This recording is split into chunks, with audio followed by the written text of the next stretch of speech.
2003 साली मला खूप ताप आला. ताप आल्यावर एकदम छातीत कसं तरी व्हायला लागलं म्हणून ॲडमिट केलं हॉस्पिटलमध्ये. ॲडमिट केल्यावर 10 दिवस जवळजवळ मला त्याने ICUमध्ये ठेवलं. तेव्हा कार्डिओग्राम काही नीट आले नव्हते आणि 2D एको त्याच्यात पण चेंजेस दिसले आणि ॲडमिट करण्यात आलं.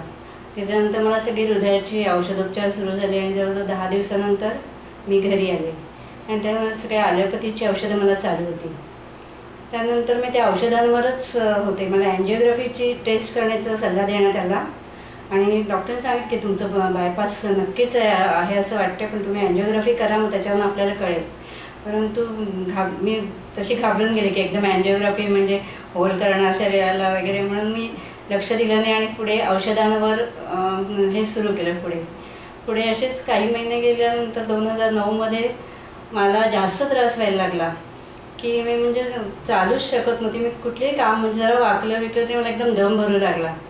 म्हणजे झोपायचं म्हटलं तरी मला बऱ्याच वेळ झोपता यायचं नाही, बसायला लागायचं. असं हे सॉर्बिट्रेट घेऊन असं मी एक वेळ काढली. नंतर मला चालायला एवढा प्रॉब्लेम यायला लागला की मला दरवाजात टॅक्सी यायला लागली कुठे जायचं असेल तर. मी नोकरी करत असल्यामुळे मला कसं तरी ते वेळ काढून न्यायचा होता. मग मी अगदी ऑफिसच्या दारात टॅक्सी ते माझ्या घराच्या दारात टॅक्सी मला आणून द्यायचं कोणीतरी, तेव्हाच मी कसं बसं ते माझी नोकरी पार पाडली.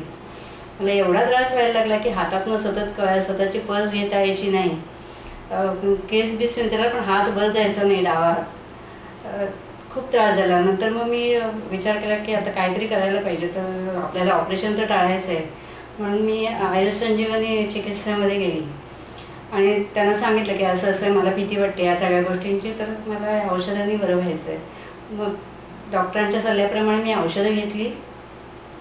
आणखीन मला हळूहळू फरक पडत गेला. म्हणजे माझा हा डावा हात जरा हालायला त्रास व्हायचा, तो हळूहळू आता मला चांगला म्हणजे आता वर खाली सगळीकडे फिरवता येतो आणि नुसतं असं साधा खाली राहिला तरी कळा मारायच्या हातातून. पण आता ते हातबीत थांबले दुखायचं. नंतर मला हळूहळू चालता यायला लागलं. तर साधारण मार्च एप्रिलपर्यंत मला अगदी खूपच फरक पडला. म्हणजे मी माझ्या नातेवाईकांनाही फोन करून सांगितलं की मला खूप फरक पडला, मी आधी जायला पाहिजे होतं इकडे, असं मला वाटलं.